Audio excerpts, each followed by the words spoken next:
Good morning सगळ्यांना. बघा, ह्या प्रश्नपत्रिका जेवढ्या तुम्ही समजून घेणार तेवढा तुम्हाला फायदा होणारच. आता पहिलाच प्रश्न कोणत्या टॉपिकवर आलेला आहे? जेंडर रूढिवाद. जो टॉपिक असतो जेंडर रूढिवाद त्याच्यावर आलेला हा प्रश्न आहे. प्रश्न काय म्हणतो हे आपण बघून या. कक्षा में खेल की प्रतियोगिता में हिस्सा लेते समय तनुज अपने दोस्त से कहता है कि वह भाला फेंकने में हिस्सा लेगा और रस्सी कूदने में उसकी बहन हिस्सा लेगी क्योंकि वो एक लड़की है और लड़कियां भाला नहीं फेक सकती. बघा, म्हणजे काय झालं? जेंडर रूढिवाद तयार झालेला आहे. म्हणजे आपल्याकडे पण बघा, एखादा क्रिकेट खेळ असेल, आता तर मुली खेळायला लागल्यात थोड्याफार प्रमाणात, पण किती? थोड्याफार. आता मुलगी जर क्रिकेट खेळायला लागली, एखाद्याला म्हटलं का रे तुझी बहीण क्रिकेट खेळेल का, तो कोण? हे बोरी का क्रिकेट खेळता का? म्हणजे काय झालं? हे जेंडर रूढिवाद तयार झालं. जेंडर रूढिवाद म्हणजे ज्या प्रकारे एखादी रूढी परंपरा समाजात येते त्यामध्ये मुलींना कमजोर समजलं जातं, मुलांना बलशाली समजलं जातं किंवा मुलींनी हे खेळ खेळले पाहिजे. आता दोरी एखादा मुलगा जर भांडी खेळत असेल तर लोक लगेच त्याला हसतात, काय रे हां मुलींचे खेळ खेळतोय. म्हणजे काय झालं? हा रूढिवाद तयार झालेला आहे. मग या प्रश्नाचं उत्तर काय? जेंडर रूढिवाद तयार झालेला आहे. म्हणजे म्हणजे त्याचं वर्तन काय आहे? तर जेंडर रूढिवादाचं वर्तन आहे. त्याचं म्हणजे हे प्रदर्शित करताय, तो जेंडर रूढिवाद प्रदर्शित करताय. कारण त्याला काय वाटतं, मुलींनी रस्सी म्हणजे छोटे खेळ खेळले पाहिजे, मुलं काय असतात, बलशाली असतात, ते भाला फेकतील. म्हणजे याला जेंडर रूढिवाद म्हणतात. ज्या ठिकाणी तुम्हाला पूर्वीपासून चालू आलेल्या परंपरांनुसारच तो माणूस वर्तन करत असेल, तो मुलगा असेल किंवा शिक्षक असेल किंवा महिला कुठे शिक्षक असेल, त्याला जेंडर रूढिवाद हे त्याचं उत्तर असतं. एक प्रश्न तुम्हाला येणारच, 1 मार्क तुम्हाला देऊन जाणारच, हे लक्षात ठेवायचं.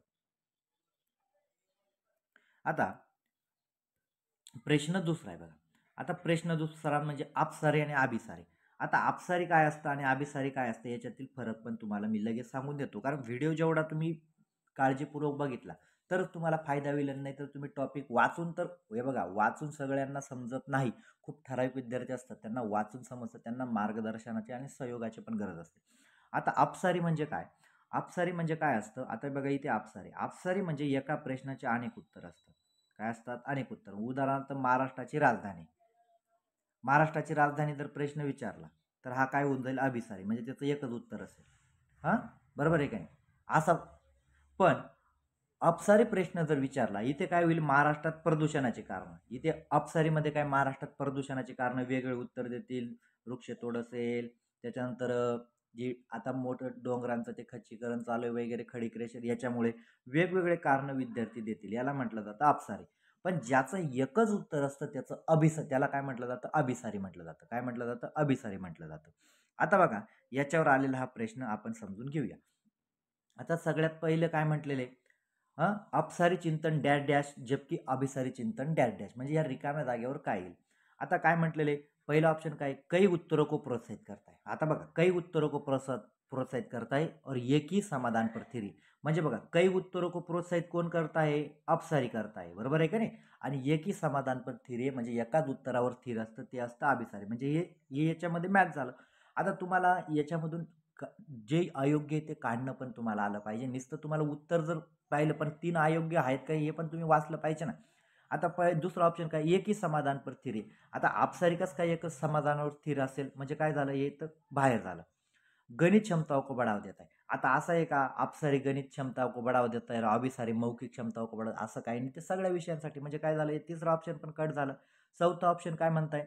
मौखिक क्षमताओं को बढ़ावा देता है और काय म्हटलंय? गणितीय क्षमताओं को बढ़ावा देता है. म्हणजे गणितीय क्षमता कुठे येईल? येतील. पण असं आहे का? मौखिक क्षमता अपसारीमुळे डेव्हलप होतील आणि गणितीय क्षमता अभिसारीमुळे डेव्हलप होतील, असं नाही. तर विद्यार्थ्यांना काय? कई उत्तरों को प्रोत्साहित करताय. म्हणजे याचं उत्तर काय असेल? का अपसारी चिंतन जे असतं किंवा अपसारी प्रश्न, त्याला अपसारीला विश्लेषणात्मक पण म्हटलं जातं, त्याला खुल्या अंतवाले पण म्हटलं जातं, याला बंद अंतवाले म्हटलं जातं. अभिसारीला बंद अंतवाले प्रश्न म्हटलं जातं आणि याला खुले अंत म्हणजे विद्यार्थी व्यक्त होऊ शकतो. इथे अभिसारी म्हणजे बंद अंत म्हणजे विद्यार्थ्याला व्यक्त व्हायला चान्सेस नाही ना. आता उदाहरणार्थ, तुम्हाला भारत स्वातंत्र्य केव्हा झाला? तुम्हाला फक्त साल विचारलं जाईल, बरोबर आहे की नाही? त्यावेळेला तुम्ही सांगून देणार. पण 1857च्या उठावाची कारणं काय होती? असा जर प्रश्न आला तर तो अपसारी तयार होऊन जाईल. म्हणजे हे लक्षात ठेवायचं. म्हणजे अपसारी चिंतन काय असतो? कई उत्तरों को प्रोत्साहित करता है और अभिसारी काय असतं? एकही समाधान पर थिर. समाधान म्हणजे नावाचा मुलगा नाही, समाधान म्हणजे एकच उत्तर. आता प्रश्न तिसरा आहे बघा. प्रश्न तिसरा काय आलेला आहे, समावेशी कक्षा. आता समावेशी कक्षामध्ये काय तुम्हाला एक प्रश्न समावेशी कक्षावर पण तुम्हाला बघायला मिळतो अपसारी, याच्यावर प्रत्येक टॉपिकवर तुम्हाला प्रश्न येतात. म्हणजे कुठला टॉपिक आहे. आता समावेशी कक्षा म्हणजे काय असतं हे पण तुम्हाला समजून देतो. आता एक वर्ग असतो. या वर्गामध्ये आपल्या विद्यार्थ्यामध्ये कोणी मराठी बोलणार असेल, तमिळ बोलणार असेल किंवा दृष्टिबाधित विद्यार्थी असेल, मूकबधिर विद्यार्थी असेल, असे वेगवेगळे विद्यार्थी समजा वर्गात आले. तर या विद्यार्थ्यांना काय केलं पाहिजे, तुम्ही एकाच छत्राखाली सहयोग दिला पाहिजे का सगळे काय आहेत आपल्याच वर्गातील विद्यार्थी आहेत. मग त्यांच्या गरजेनुसार आता एखादा दृष्टिबाधित विद्यार्थी आहे तर त्याला त्याला आपले पुस्तकं चालतील का, मुद्रित साहित्य अजिबात चालणार नाही. त्याच्यासाठी ब्रेल लिपी असेल किंवा पर्श्य साधनं तुम्हाला द्यावे लागतील. एखादा विद्यार्थ्याला ऐकू येत नसेल तर त्याचा दृश्यपटल म्हणजे काही चित्राची सामग्री असेल किंवा यामार्फत त्याला पण तुम्ही समावेश केलं पाहिजे.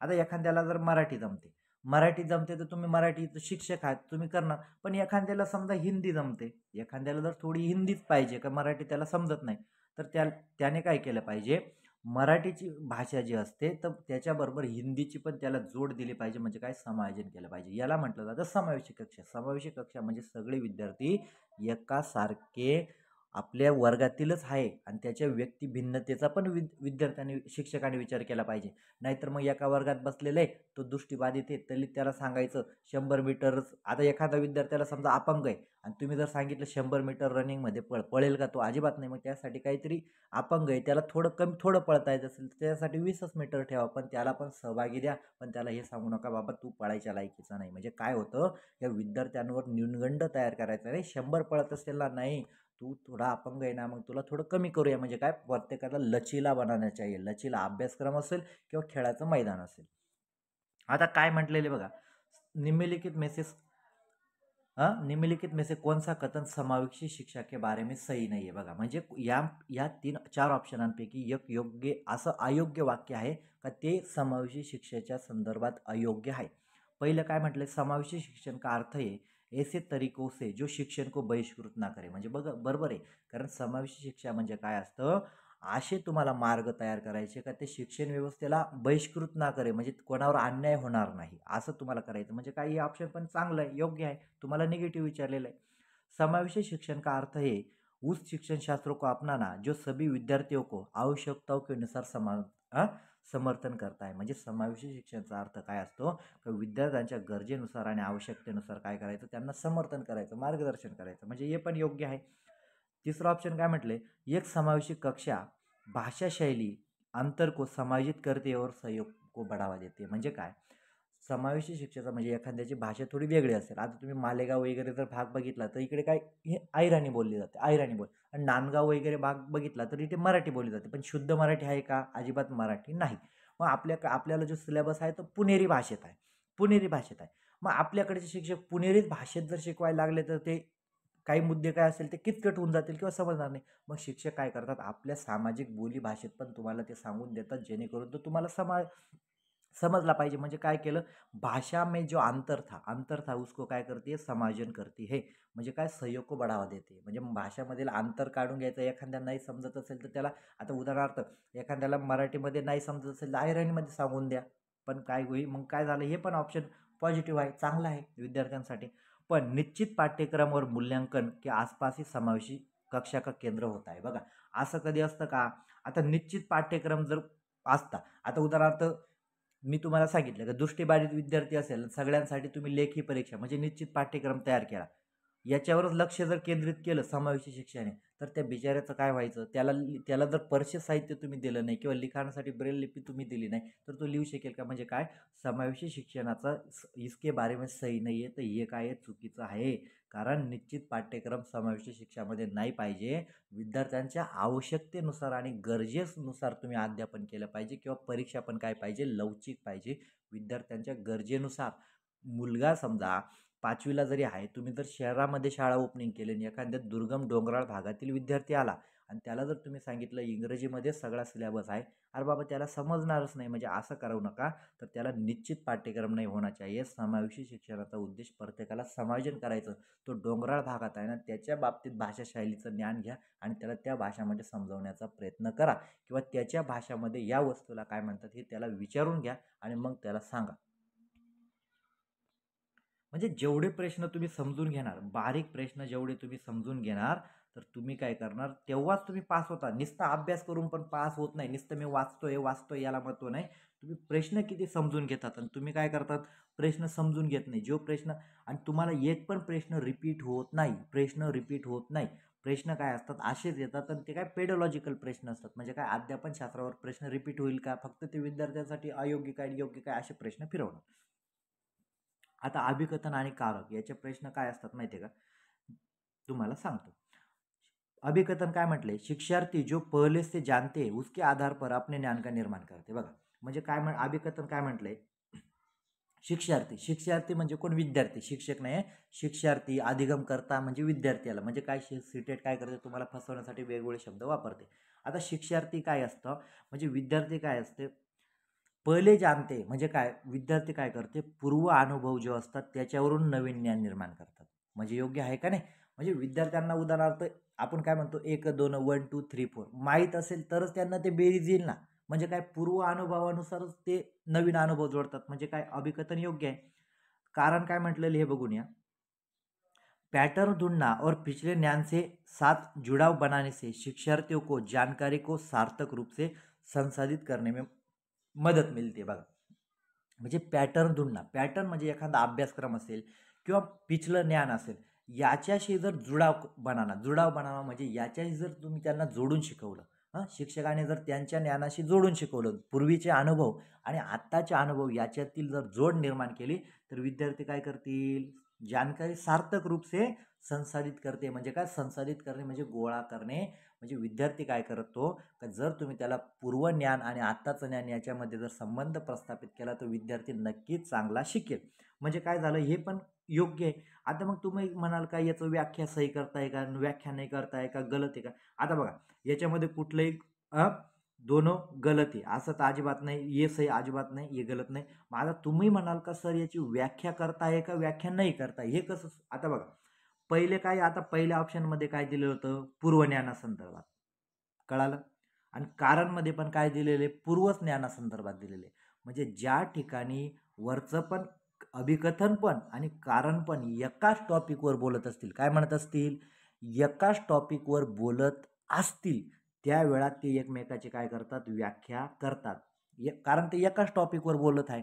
आता उदाहरणार्थ पहिल्यामध्ये जर दिलं, शिक्षार्थी हो जो पहले से जानते उसके आधार पर नए ज्ञान का निर्माण करते, अपने ज्ञान का निर्माण करते, हे दिले. आणि खाली जर दिलं असतं तुम्हाला कारांमध्ये, जीन पियाजे ने संज्ञानात्मक विकास का सिद्धांत दिया है. आता हे काय झालं असतं, दोघं बरोबर राहिले असते, पण एकमेकाची व्याख्या केली असती का, अजिबात केली नसती. कारण हा पूर्व ज्ञानासंदर्भात म्हणतोय, हा जीन पियाजे संदर्भ म्हणजे एका टॉपिकवर आहेत का, अजिबात नाही. मग यांचं उत्तर काय आलं असतं, ये और आर दोनों से ये व्याख्या सही करता नाही. पण इथे काय म्हटले, दोघं एकाच टॉपिकवर बोलत आहे म्हणून ते एकमेकाची काय करतात, व्याख्या करतात. समजलं असेल आता, परत घोळ घालायचा नाही.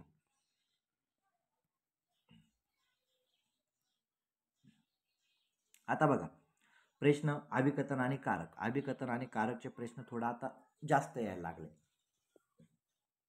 अभिकथन काय दिलेले, बच्चे द्वारा बचपन अलग अलग संस्कृतियों में अलग अलग तरह के अनुभव से किया जाता है. म्हणजे बघा बच्चे द्वारा बचपन, आता प्रत्येकाची संस्कृती वेगळी असते आणि प्रत्येकाच्या संस्कृतीमधील जे अनुभव असतात ते अलग अलग असतात. काही सांगायची गरज आहे याच्यामध्ये, काही स्पष्टी करायची गरज आहे अजिबात नाही, योग्य आहे ना.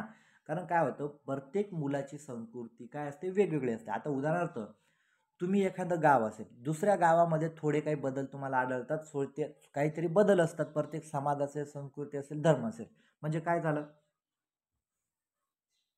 म्हणजे काय झालं, हे योग्य आहे ना.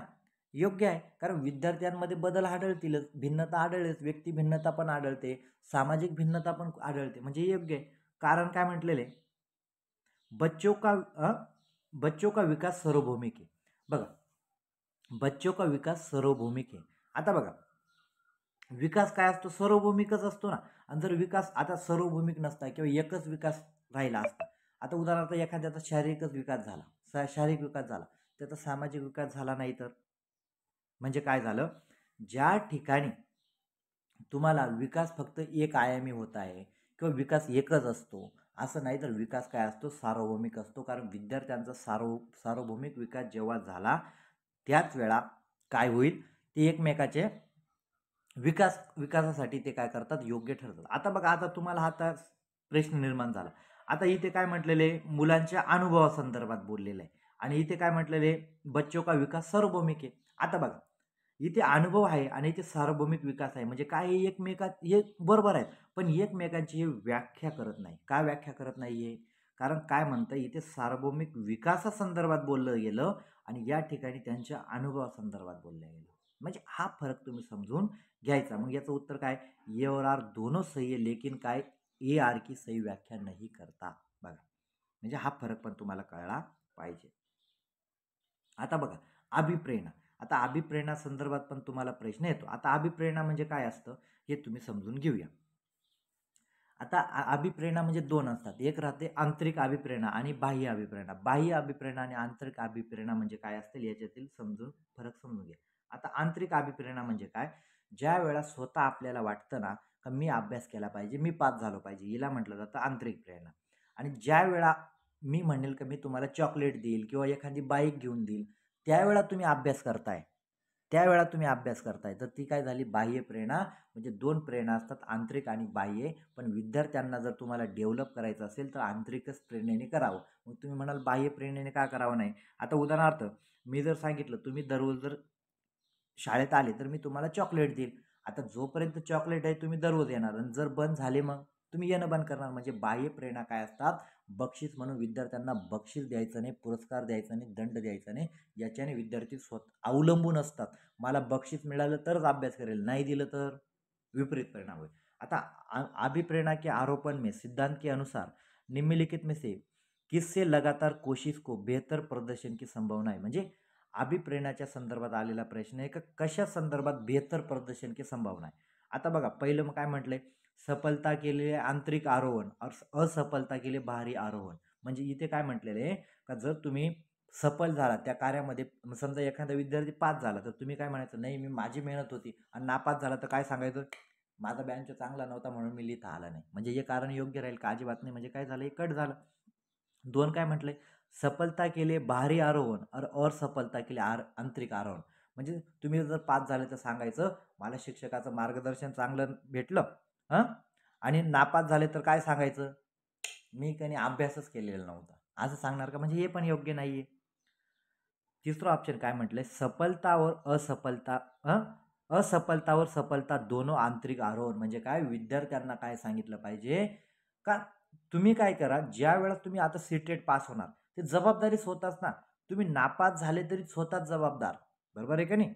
समोर आणि बाहेरी कारण पण त्याला म्हणजे काय असेल, दोघांसाठी आंतरिकच प्रेरणा. त्यावेळेला तुम्ही सांगू शकत नाही का मला शिक्षक चांगला भेटला नाही किंवा मी अभ्यास केला नाही. म्हणजे काय, दोघांसाठी तुम्ही एकच कारण काय, आंतरिक प्रेरणा, मी अभ्यास केला नाही म्हणून मी नापास झालो. म्हणजे काय झालं, एका म्हणजे अभिप्रेरणा का काय असेल, विद्यार्थ्यांना जर जागृत करायचं असेल तर त्यांच्यासाठी आंतरिकच अभिप्रेरणा असते, तरच ते विद्यार्थी मोठ्या प्रमाणात शिकू शकतात, बाह्य प्रेरणेने शिकू शकत नाही. असफलतावर सफलता केले, दोघं केले बारे बारे बारे. जर तुम्हाला तुम्ही सांगितलं का नापास झालो तर बाहेरच्या कारणांमुळे झालं, आणि पास पण झालं तर बाहेरच्या कारणांमुळे झालं, हे पण योग्य नाही. म्हणजे तुम्ही सफल व्हा किंवा असफल व्हा, याला जिम्मेदार कोण असतो, स्वतः विद्यार्थीच असतो ना. शिक्षक काय करणार आहे त्यावेळा, मग तुम्ही शिक्षकावर दोष लावतात, त्यांनी आम्हाला समजवलं नाही.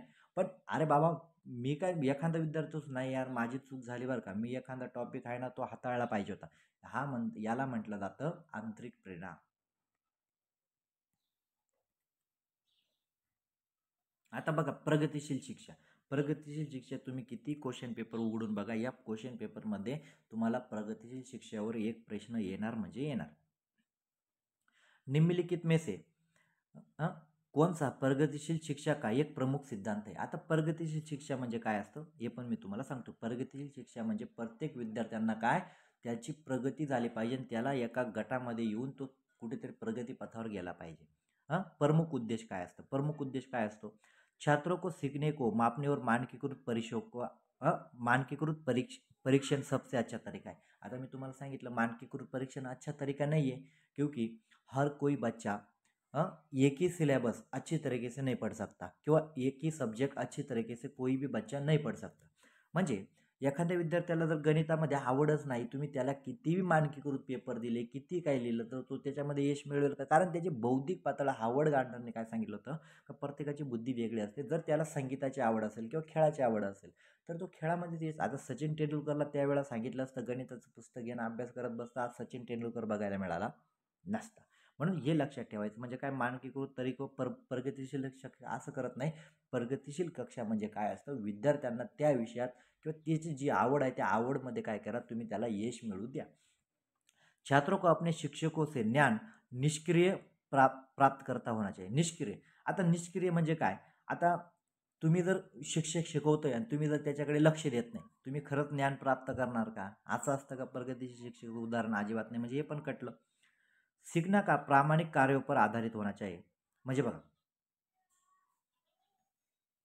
शिकना शिकना प्रामाणिक कार्यों पर आधारित होना चाहिए. म्हणजे जे शिकायचं उद्देश आहे ते प्रामाणिक कार्य म्हणजे काय? का प्रत्येक विद्यार्थ्यांना काय केलं पाहिजे, तुम्ही समायोजन केलं पाहिजे. प्रत्येकाला प्रामाणिक कार्य, काही एखाद्याला सांगेल ना 2 आणि 2 तुझे 4 झाल्यानं बा तुझी वही पाहिली म्हणजे मग बाकीच्यांची नाही पण पाहिली तर चालेल. म्हणजे काय केलं पाहिजे, प्रत्येक विद्यार्थ्याला समायोजित.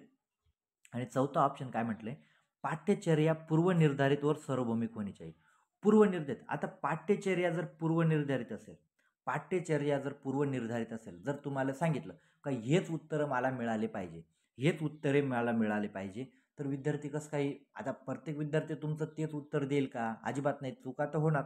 पूर्वनिर्धारित जर पाठ्यक्रम जर केला, इथे सार्वभौमिकमुळे तुम्ही काय म्हणाल का हा पॉझिटिव्ह, मग सीटेट काय करते, ते पॉझिटिव्हमध्ये पण निगेटिव्ह सिस्टम घालून देते आणि तुम्ही फसतात. म्हणजे शिकणं प्रामाणिक कार्यावर आधारित होण्याचे हे याचं उत्तर आहे. कारण प्रगतिशील शिक्षणाचा उद्देश काय असतो, जे पण द्या तुम्ही प्रामाणिकपणे द्या, प्रामाणिक कार्यावर आधारित होना चाहिए.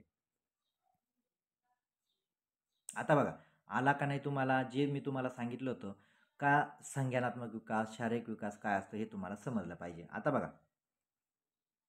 तुम्हाला 4 आपल्या आयाम असतात, विकासाचे आयाम असतात. काय असतात?